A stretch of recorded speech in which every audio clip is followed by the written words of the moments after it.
kind of graveyard, and we found a grave that was open, and there was a bunch of skulls in it. And so we stole one of the skulls, and then we were walking home, and we had the skull in our backpack. And I told my friend, I cannot bring that skull home. My mom will kill me.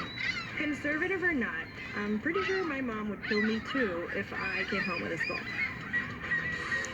Very rock and roll. So, how did Sepultura become the most famous metal band in Latin America? Sepultura makes a conscious decision to speak English, right?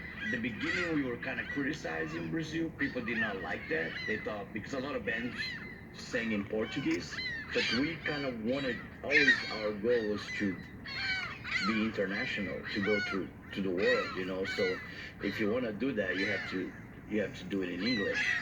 Their first albums created a buzz in the metal world.